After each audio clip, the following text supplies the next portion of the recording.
नमस्कार, म मन्जु नेपाली किचनबाट। नमस्कार। अन्त आज फेरि म मुखबाङ लिएर आइरहेको छु। आज मेरो मिसेसले खसीको मासु त्यसलाई काँक्रा दिनु नि, खाँदै गर्छ। खसीको मासुमा फेरि तपाईँको साग मिलाएको है। यो दाल भयो, यो अचार भयो तपाईँको। रायोको साग। यहाँ चाहिँ खसीको मासुमा चाहिँ रायोको साग मिलाएको छ। खासमा अचारमा चाहिँ लसुन।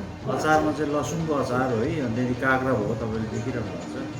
यहाँ भात आज चाहिँ मुखबाङ लिएर म आफै बसिरहेको छु। हजुरहरूले हेरिदिनुहोस्, लाइक गरिदिनुहोस् है।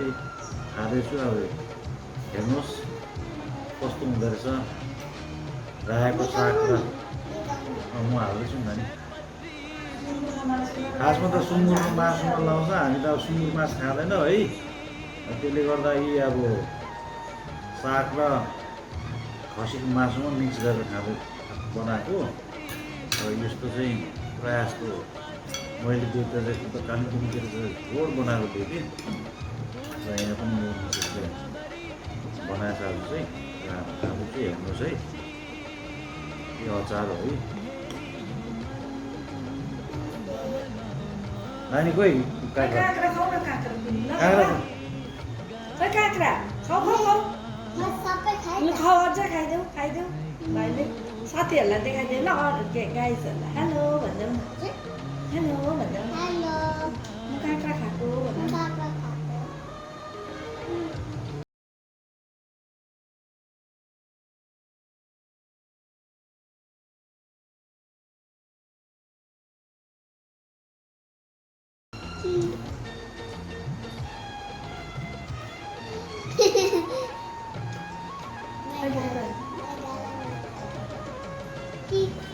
यो खाइसकेको यो पाउँदैछ आज। यो अलिकति रहेछ। जा नानी खाऊ। जा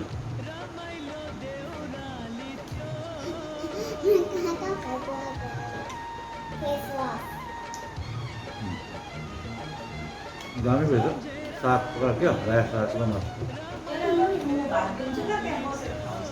नानी त्यो भात खा ल यार, मामले पस्किदिन्छ।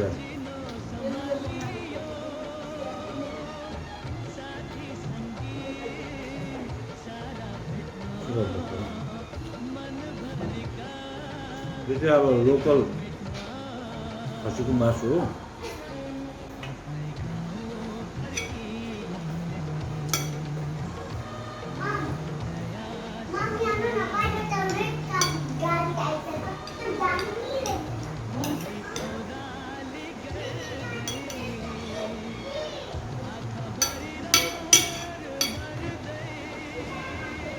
अब खाइ चाहिँ यस्तो छ साथी हो, हेर्नु होला।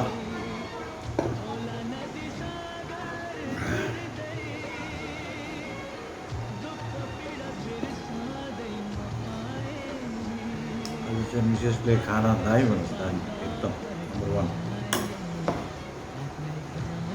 तपाईँहरू पनि यसरी बनाएर खानुहोस्। मिसेसले यतिको सेवा गरेको हो। त्यसबाट खानाहरू सबै रेडी बनाएर राखेको हुन्छ है।